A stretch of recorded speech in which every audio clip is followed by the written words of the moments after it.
Hello, everyone. Welcome to another lesson. We will be focusing on some people or important personnel in the business.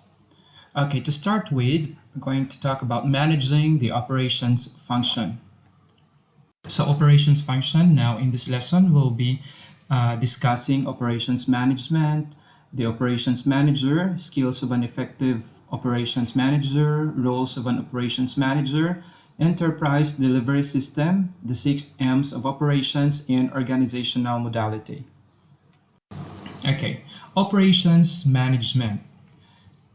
It is about delivering products and services to customers to meet or surpass their expectations. It is also designing, developing, and executing the enterprise delivery system. Now, speaking of EDS, it outlines the complete process or flow of the entire business operations from sourcing of the necessary input to the throughput or the transformation or conversion of these inputs into the final output, which can be a product or service. Actually, we talked about this last semester. It is not an easy task. That is why an entrepreneur must carefully choose the person who will man the entire operations of the business. And this person who plays a crucial role in the business is known as the operations manager. Okay, if you happen to visit some companies, if they have organizational chart, normally you can see this person on top, maybe just below the CEO. Okay, so the operations manager. The operations manager is in charge of the planning and execution of the routine functions and activities of an organization. In almost any business, they are key personnel in upper level management that make sure the company is performing to its best potential. They keep their eyes on multiple areas within the company, assuring productivity and efficiency while seeking to reduce costs. Of course, again, the bottom line is about profit.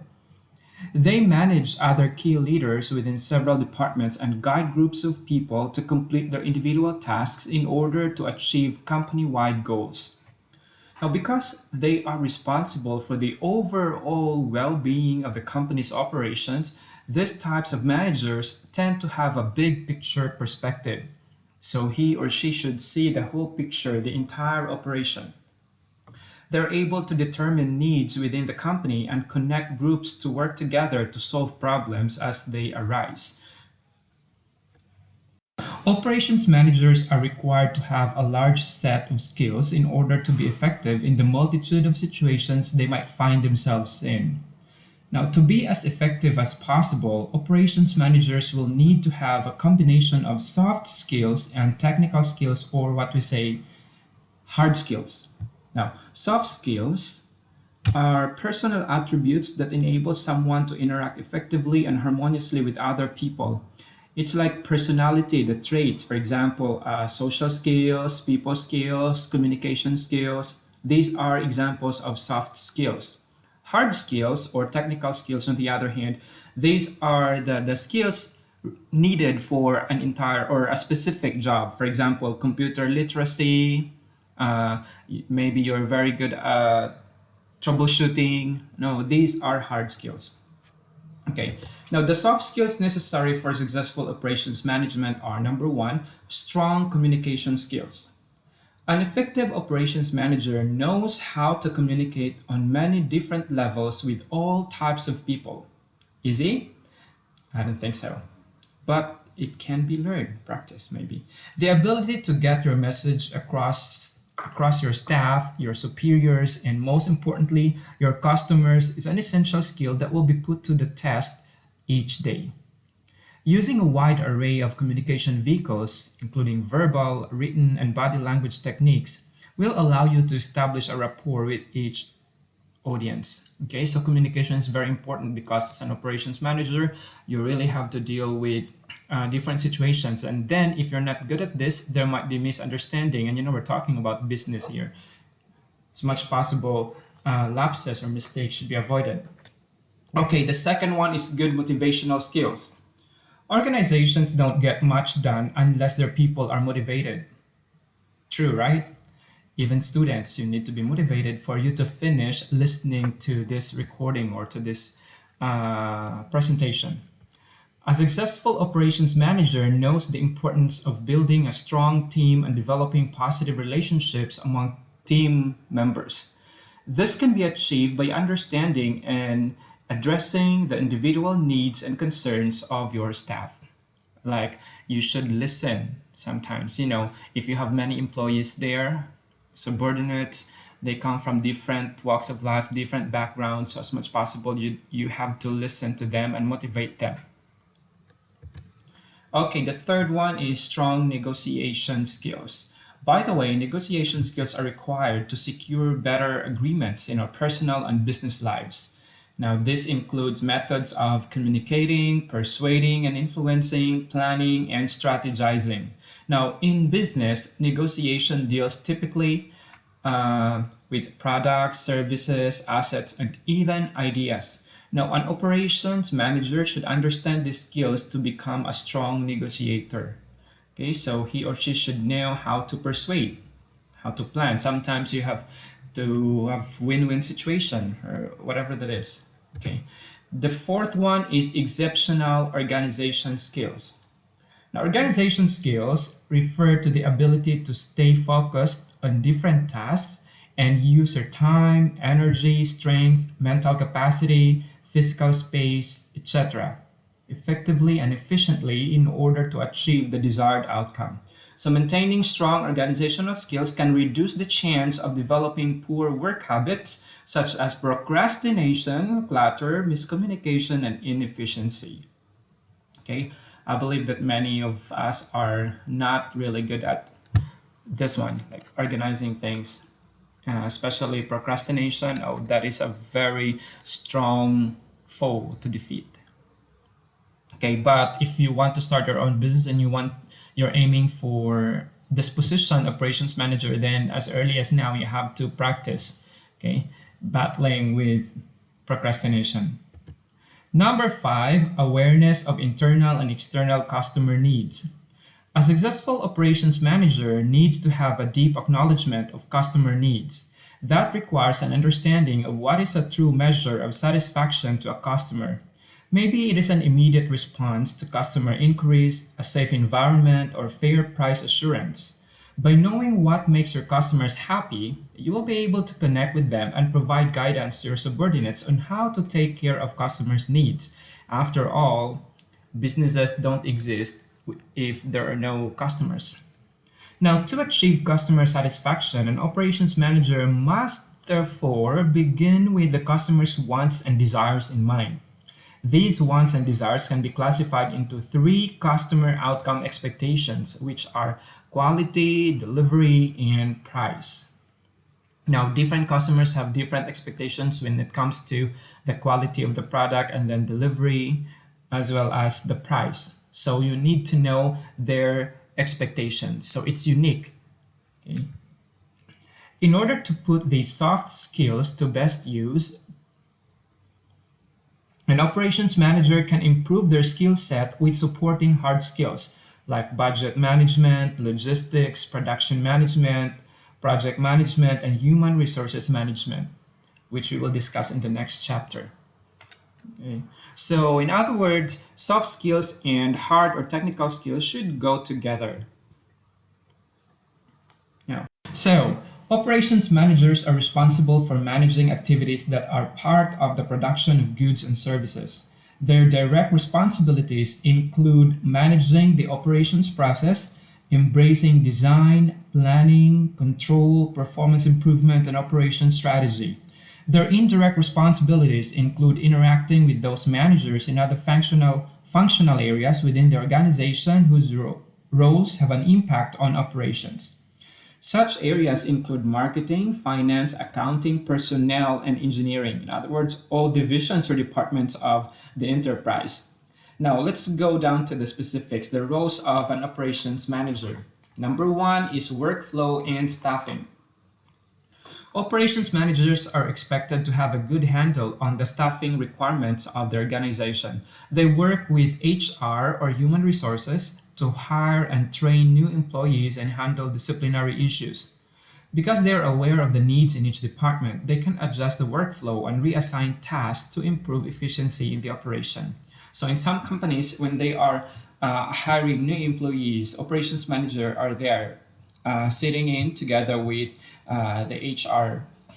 Okay, the next one is asset management. Take note that an organization's buildings, facilities, equipment, and stock are directly involved in or support the operations function. For this reason, an operations manager must monitor and work hand in hand with the departments assigned to maintain these assets. So, as much possible, he or she has a know how or knowledge about the status, the different assets, especially the long term assets. The third one, oversight of financial information and budget. A large part of an operations manager's job is to oversee the creation and administration of budgets within each area of the company. Strong leaders will regularly monitor expenses and curtail a department's spending if necessary to keep the company on budget, of course. They will also engage in cost benefit analysis, seeking to obtain the best price for materials and oversee production methods so that output is at peak efficiency levels. So this one has something to do with the accounting department. So the operations manager together with the head of the accounting department must discuss about this, like realigning budget if needed. Okay. And cost cutting sometimes, depending on the standing or performance of the company. Supervise supply chain and inventory. Another area of oversight is the management of supply chain procedures and inventory tracking. In order for the production teams to operate effectively, they need to have a steady supply of materials. Of course, similarly, once their job is completed, finished products must be properly inventoried and then sent out the door and up the supply chain to retailers or direct customers. It's like the EDS actually. While each department is busily doing its specific job, operations managers have their eyes on the entire process and can intervene and make adjustments as needed. So don't be misled when you say operations manager. You are not expected to just sit down in your swivel chair and then look at the computer all day long. You have to stand up and walk around and check all areas of the company. Wow, such a very big role. Yeah. Up next is the Enterprise Delivery System. As discussed, EDS starts from the input down to the outcomes. Basically, the input refers to all the resources mobilized or resources to be used in the production of goods or creation of services. So please take a look at the table below. So from input, resources mobilized, throughput, this is the whole process wherein these resources, especially the materials, are converted to the output. The output could either be goods or services. And once you have the output, what are you going to do with that? Of course, you need to deliver them to the customers. And then the customers, of course, as mentioned earlier, the QDP, they have their own expectations, and this QDP vary depending on the type of customer that you have. Okay, not only the customer, but the market itself has also its own expectations.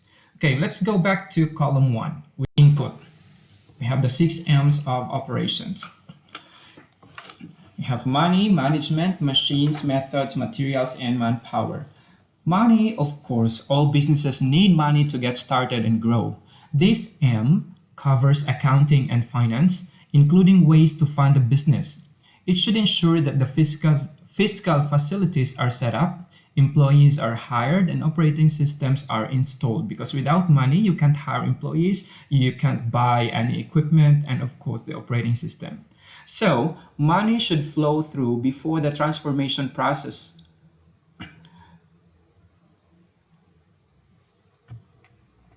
And basically, we can say it's the first among all 6 M's of operation. So without money, there would be no enterprise because money is an integral part of different areas of the business. The second one is management. This should also come before the other M's in order to design and develop the transformation process. Businesses need to ensure their employees are working together towards a common goal. This M covers leadership, team dynamics, motivation, and HR strategy. Moving on, we have machines. These refer to the technology to be used in the transformation process and are usually chosen by the EDS designer and developer. Usually, they are the top management. So they come in the form of hardware, that's machinery and equipment, and software, all the operating systems and work methods. Speaking of methods, this refers to the specific procedures that will be followed in the transformation process. Materials, these are the input that must be converted to the final product or the output.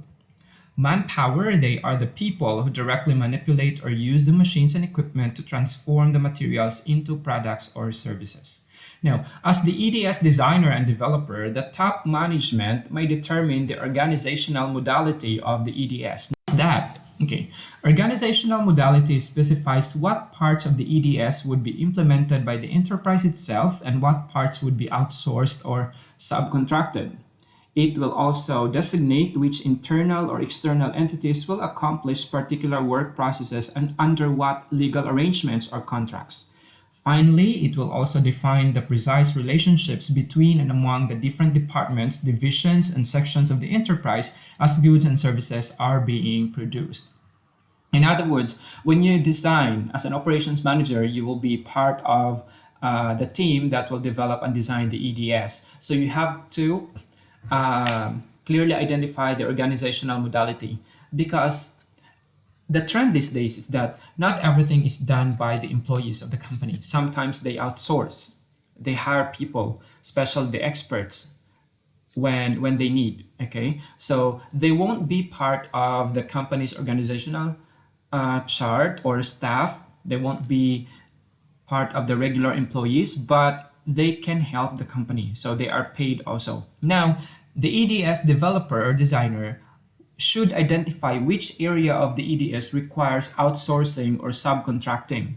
Okay, so it's in the planning stage that they have to do that. And also the arrangement, for example, if they hire someone to maintain their operating system, then they are going to come up with a contract or an agreement about the payment, about the frequency of checking their system, etc. Okay, so that is part of organizational modality. Okay, I hope that you're able to get something. And of course, if you need more information, the internet is available for you.